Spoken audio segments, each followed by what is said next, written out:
Oh, hello. In today's video, I'm going to give you my first impressions of the Middle-earth strategy battle game after I've actually played one game, okay? So, just briefly, I've talked about this a little bit before on the channel. Why am I now interested in Middle-earth strategy battle game, potentially? Well, the answer's pretty simple. I've always liked Lord of the Rings as a universe, the books, and then later the Peter Jackson films. Back when it was lockdown, Mrs. T and I rewatched all of the Lord of the Rings movies, right, for lack of something better to do, and decided to pick up a small number of models, enough to do a 400-point intro game at the time. And then, life got in the way. We never really played. We never played it, right? We got the models. I painted some of them. I painted the Uruk-hai that you see in the picture there. Didn't get around to painting Saruman and Grima Wormtongue there. And so when the new edition was launched, I decided to paint up what I had and give the new rulebooks and the new game a go, right? So, what are my general impressions? You can see here's a screenshot of the game we played, just to evidence the fact that I am actually talking after having tried to play the game. It's very much an old school specialist design studio style game. Now, what do I mean by that? Right, if you've played the Old World or Horus Heresy or Middle-earth strategy battle game, they have one thing in common. As you're going through the rulebook, you have your character, and they'll reference special rules and weapons that have special rules, and for the heroes, there's heroic abilities that they can do, and all these things will be in different parts of the rulebook. So, unlike modern, what I would consider to be modern Warhammer game design, where very much everything you need is kind of on your card pretty well if you're playing 40k. And same for Kill Team, same for Underworlds. Like, I know in Kill Team, technically you've got your one other, your faction rule and things like that. We're not talking about, I don't mind looking up faction rules, but it's like every little special rule, every little thing that a weapon does. There's a lot of going backwards and forwards in the book. I think that it's a very simple game with loads of layers on, right? It feels like a little bit like a very simple game is being squashed under a number of layers, right? So you've got the core rules, and then if you look in the book, the section for heroes is really thick. So heroes, that'll be your characters, so Saruman, Elrond in the game we played, but they can just be like weedy little characters, like, Uruk-hai Captain and things like that as well, right? They have lots of rules, they have lots of heroic abilities that they can do. Heroes, which I think is unique to a Games Workshop game, they actually have like 3 different resources on their card, like Will, Might, and Fate. And as you do various things, you exhaust your Will, Might, and Fate points. And then they can come back, but not really. So if you're really into playing this game, I can see you'd want loads of little trackers and things by the side of the board to track your Will, your Might, and your Fate for all your heroes. And then we didn't use them, but if you have such things as chariots or siege engines, like they exist in the game, and they have their own quite complicated extra set of rules. Monsters are another thing that had a big thick section in the book with its own set of rules. Cavalry, we did use some cavalry, and they have some extra rules as well. So it's like a really simple engine just with loads of different things layered on top of it. I don't think we fully did everything correctly. Like, certainly when it comes to heroes, because heroes have a lot of different things they can do, a lot of things that they can spend points on, a lot of different things that they can, like heroic actions they can call and utilize, which we didn't really make the best use of. Both our heroes can cast magic as well, which is another complicated thing. There's not really a magic phase, which I was expecting. There's magics in the movement phase, as far as we could tell. So the first turn we played, we didn't really remember to do any magic. Saruman has access to a magic spell called Transfix, which if he casts Transfix, it basically seems to mean that whoever he casts it on just can't do anything that turn. So I kept transfixing Elrond to stop him from doing anything, which was kind of funny from my point of view, but kind of a negative play experience from Mrs. TI's point of view. Yeah. And there are ways to... you can resist, but to resist you have to spend a will point. Elrond has 3 will points. Saruman has 6 will points and gets a will point back every turn, or gets like a bonus will point every turn from his staff. So it's like Sauron's obviously just, and as it should be, right? If you know anything about Middle Earth, Sauron's just much better at magic than Elrond, which makes sense, right? Elrond obviously better in combat, but was constantly being transfixed. So that was like the only part of the game that I would... Meanwhile, the elves killed all the Uruk-hai, right? Whilst Sauron and just kind of kept Elrond over there. So I don't feel like the heroes were fully utilised. We did only have 1 hero each because it's a very small game. We had 1 quite expensive hero each as well. Like, it would have been more normal, I think, to have a captain level character and some more dudes and more things going on. The movement style is a weird halfway house between a massed battle game and a skirmish game. So, like, this was a small game, right? And you can see, you know, quite a few. I had 20 figures on the table, and that's a small game, right? You could easily have 60 figures on the table. So you're hearing that and you're going, but Phil, it's a mass battle game then, isn't it? But there's no... For deployment, you have to deploy close together. But then you can move... Each model moves independently.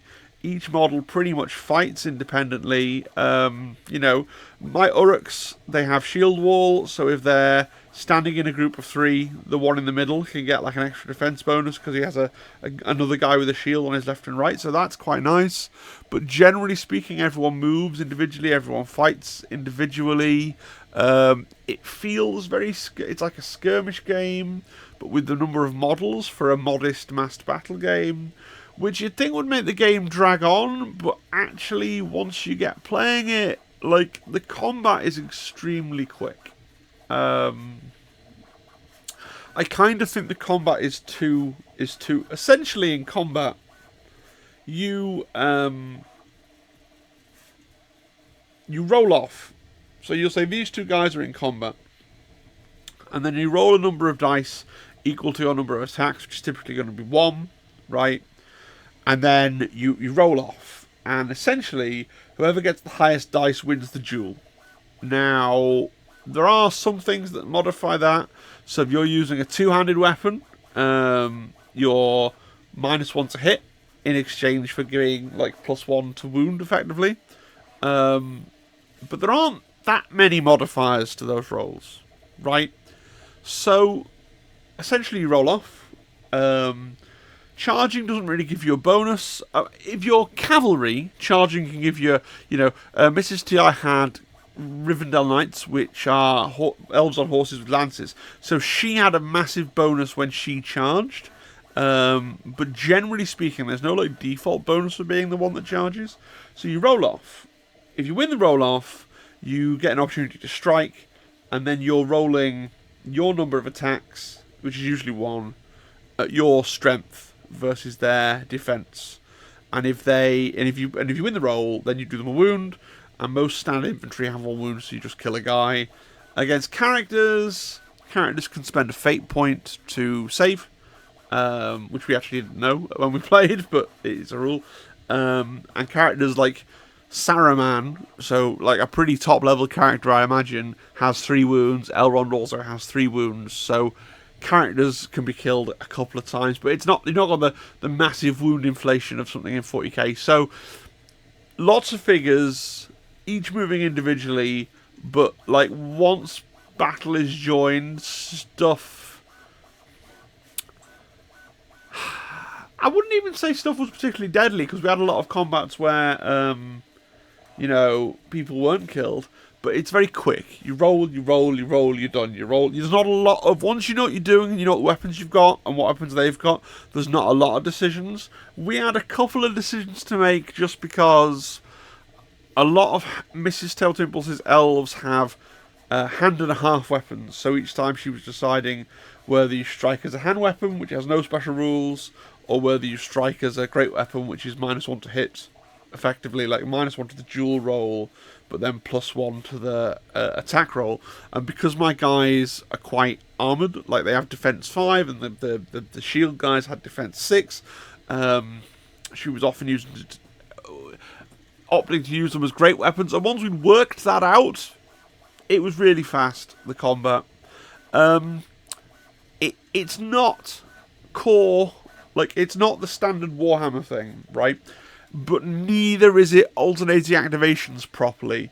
It's this weird halfway house where you roll for priority, okay, the same way you'd roll for initiative in Kill Team or whatever, and the person that wins chooses who's going first, and then the person that goes first does, if you're familiar with 40k, they do their movement phase, right, including any charges, and then the other player does their movement phase, right?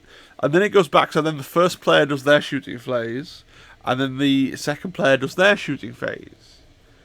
And then you resolve combats, which everybody's striking simultaneously, right? So it's a little bit interesting from a Games Workshop game. It doesn't closely fit the pattern. It doesn't work like AOS or 40k, but nor is it purely alternating activations. Interesting. And then there are, like, heroic.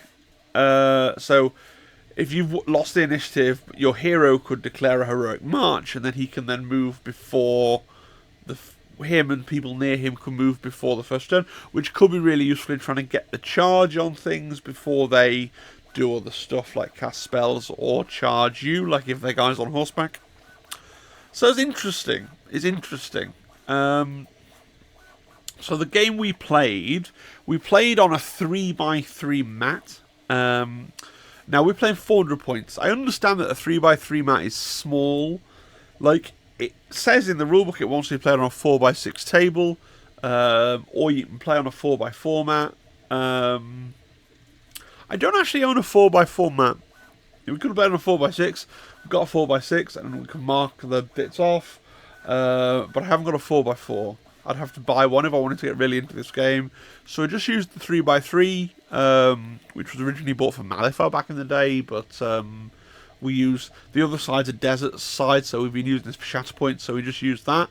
As we take up the points value, we're probably going to have to go up to the 4x4 mat for sure. We had some terrain. I'll just go back to the previous slide, talk about terrain, because you got a better view of what we had. So in the rulebook, it just says the terrain should take up a third of the table, at least, which I get the impression with this game, really, it's a case of the more terrain, the better. So we had a couple of the old Citadel forests, sort of onto the plastic base. So the plastic base is difficult ground, and you got the 3 objects. We had some MDF.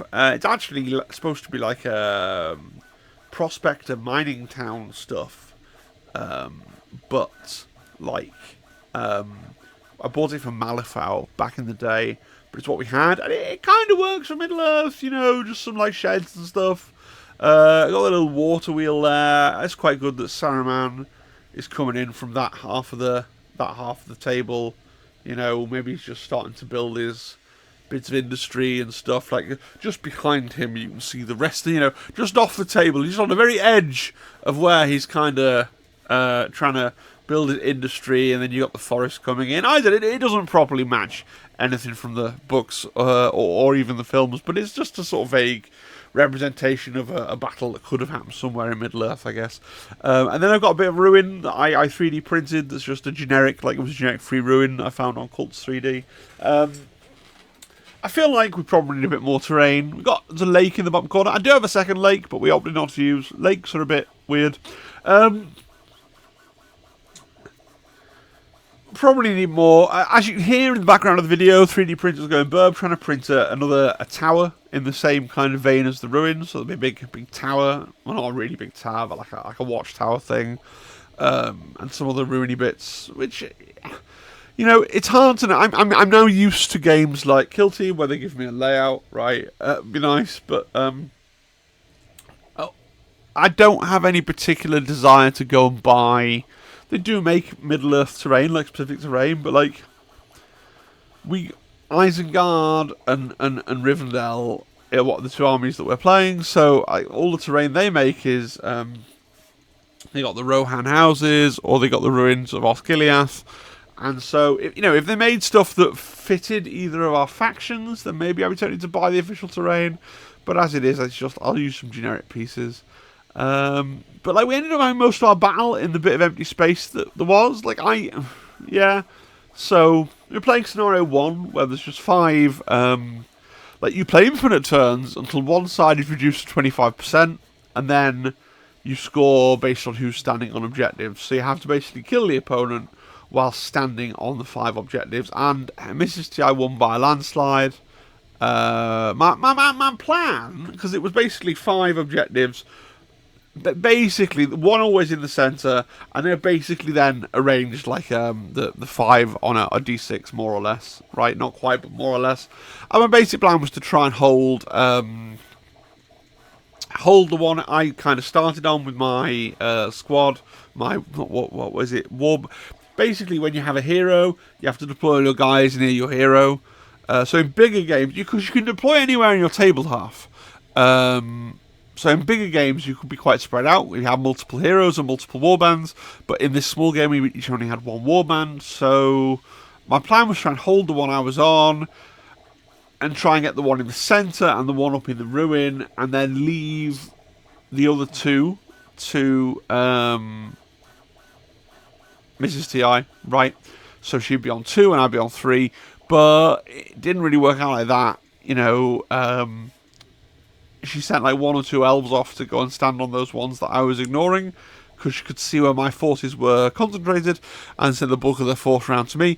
And we did misplay some stuff with multiple combats as well. It gave her a little bit of an advantage. We didn't quite understand that if one elf is in base-to-base contact with 2 Uruk-hai, you don't resolve one combat and the other. Actually, the Uruk-hai get to pool their attacks and roll 2 dice, which would be pretty cool. And we didn't quite get the spear. The pike guys could be assisting as well. I just completely slipped my mind as well. So, but then there were things that we didn't work out that would have helped her as well. So, none of the heroes used their might points for any purpose during the game, because we just totally spaced on what they did. We used will for casting spells, because I was keen to cast spells, but we didn't use any might. So, it was a bit of a loose first game where we didn't really know what the rules were that well. These games always work better when you have someone who is like an expert at it that can show you the ropes, but we didn't have access to that, unfortunately. Just go over the army list that we had. So again, we're both playing big, expensive, 190 points.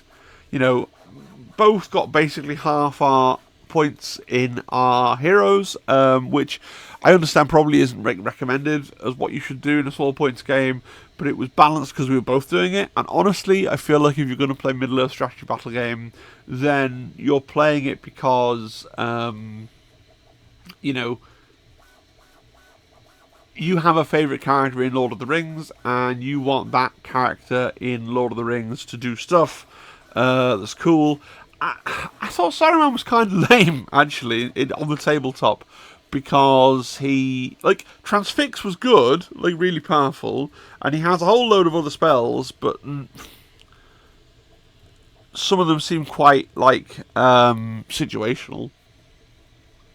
And then he's not particularly good in combat. He doesn't really have anything. If you remember the cool wizard duel he has in Fellowship with Gandalf, where it's like a blasting force back from his. He doesn't really have anything like that to do in combat. In combat, he's very much just trying to hit the guy over the head with his stick, which is a bit. It counts as a hand and a half weapon, so he can strike with it as a great weapon, which is pretty cool. And I guess if we'd been using might points to do stuff, he might have been a bit cooler as well. But he wasn't amazing. It's one of these things. There's another army list, so the army lists for this game are very specific. So there's not you don't play Isengard lists. I was playing the muster of Isengard. I had these particular things.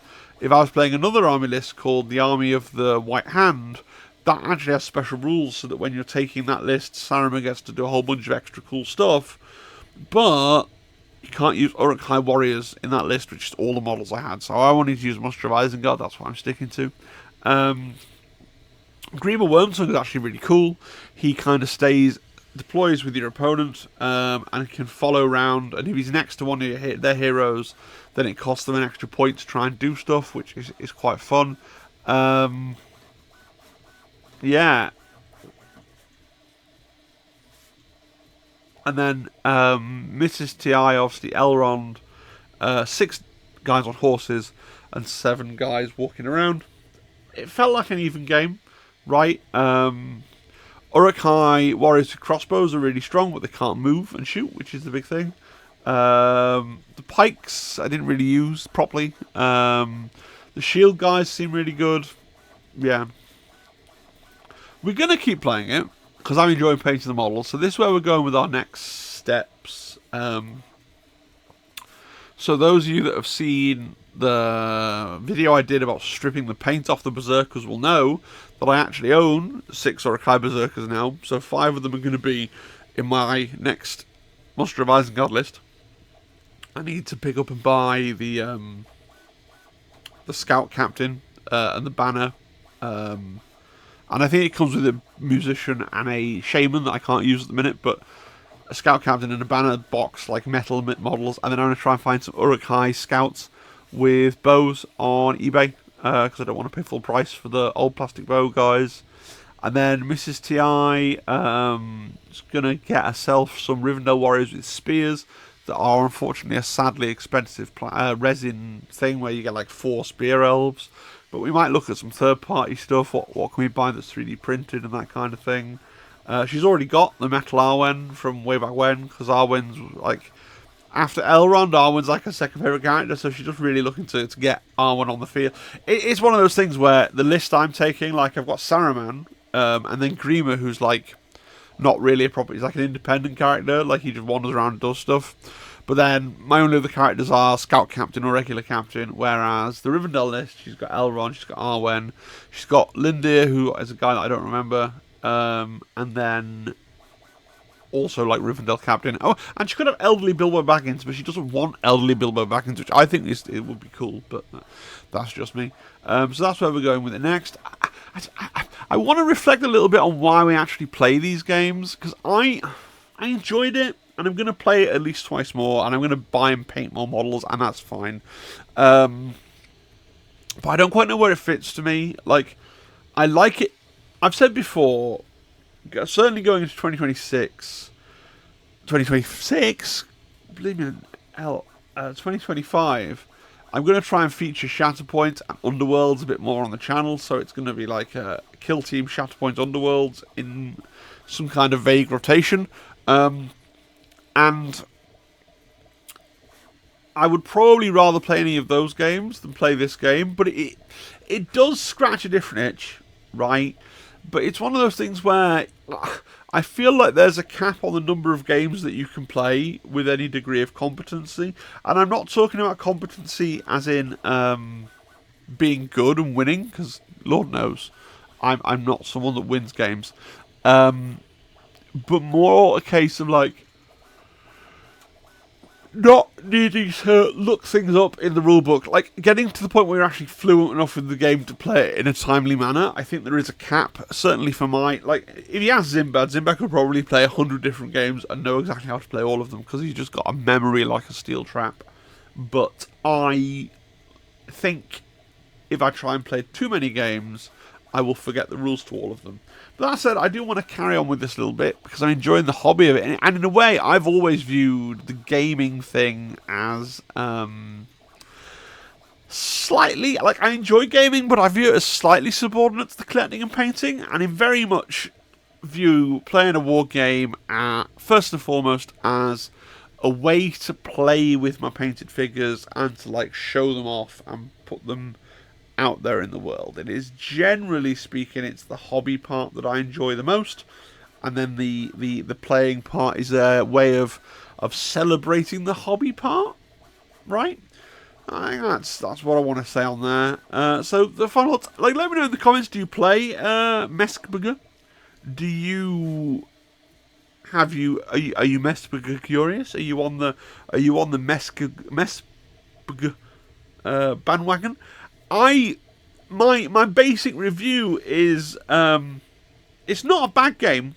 It's fun. It's diverting. If you are a Tolkien fan, you know, the books or the Peter Jackson films or this new animated film that I need to get out and see at some point. But if you're a Tolkien fan and you like the idea of collecting and painting some Tolkien miniatures, the game is a thing that you can do with them. It's not a bad game. It's fine. It's interesting. It is different. It isn't Core Hammer. But neither is it like the modern alternating activations thing. It is a weird halfway between the two. I think it's interesting. It's worth a look. I know that there are people out there that really love it and think it's like one of the best games. I might. If someone said to me, "Do you want to play? Do you want to play Middle Earth strategy battle game, or do you want to play 40k?" I might actually pick Middle Earth strategy battle game because 40k is it's a lot. Like 40k is a lot just in terms of the rules and the balanced data slates and everything else. And so,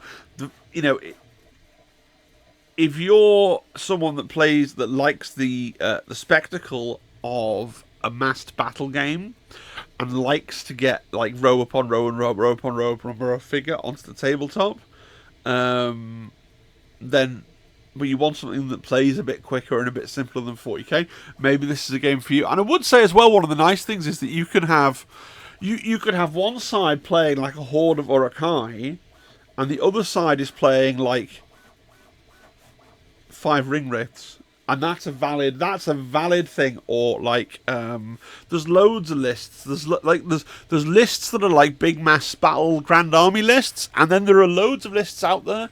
Like you could play Fangorn, right? So you could just play like 5 Ents, and that's like a full scale game, right? You got 5 Ents, and then halfway through the game, Merry and Pippin can climb down off Treebeard, and you can have 5 Ents and 2 Hobbits. That can be an entire army, or you can play, you can play the Fellowship. So it's one of those things where you can kind of take it either way. Like, if you don't like one of the big like armies of Middle Earth, and yet you have a friend that's like, oh, I've painted all these Uruk-hai, I really want to play, like, buy like the Fellowship box set, right, and paint like a Gandalf and a Gimli and Legolas and those guys, and then just be like, alright, cool, I'm your friend, I love you, we can play. I've painted like 7 pretty cool figures. It's not really taking up a lot of my time. I'm happy to see how many Uruk-hai Gimli can kill before he, if he eventually gets overwhelmed or not by them. Happy to have a wizard duel between Saruman and Gandalf, that kind of thing. So it does have that kind of asymmetric. Like, we were both playing armies, but you totally can play a skirmish force into an army. And from what I've been able to kind of read around and glean, it's not a wrong way to play. It's not like, but if you play the Fellowship or the Ring Wraiths or whatever, then you're just like failing at life. Like, no, it's perfectly valid. And indeed, if I was to do a second army ever, and I don't think it's on the cards, but one thing I kind of have decided, if I was to do a second army ever for Middle Earth strategy battle game, I would indeed get the Fangorn bit, so I could reenact myself with my own collection. Like I think that's the cool. Everyone's got their own coolest bit, right? But when the treants come out of Fangorn Forest to try and to sack Saruman's tower, and rout his armies, and Merry and Pippin are there. Like, that's cool. And so it would be cool because I'd have an evil army that was like a mass battle horde army, and then I'd have a good army that would be like these 6 trees with 2 hobbits. Like, and that would be quite fun. I think. But I've just been saying how the game, I don't have time to play all these games, and the game's not that great. So it's not something that's on my to-do list for next year at all, right? But it's something that's kind of fermenting and milling away at the back of my mind, especially as the tree. It's got a nice plastic kit. So there you go. A lot of people say about this game like it's the best GW game ever. It's not. It's not better than Kill Team, and it's not better than Underworlds. But to give those people credit where credit's due, I did say it might be a better game than 40k.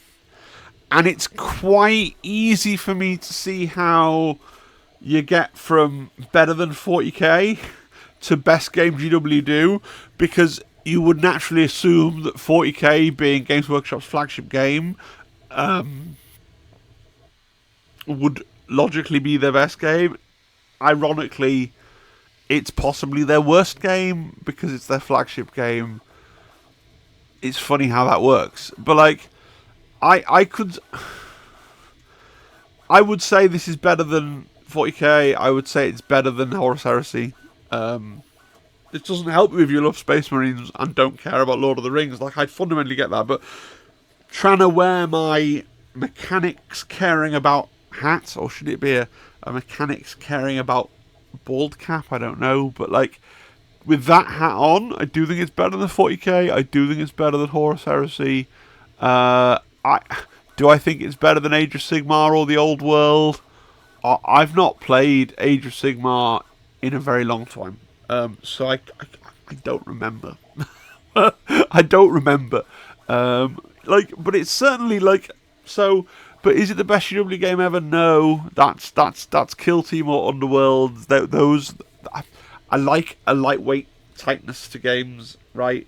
But all this is opinion based. It's not a bad game, right? It's pretty good. It's better than 40k.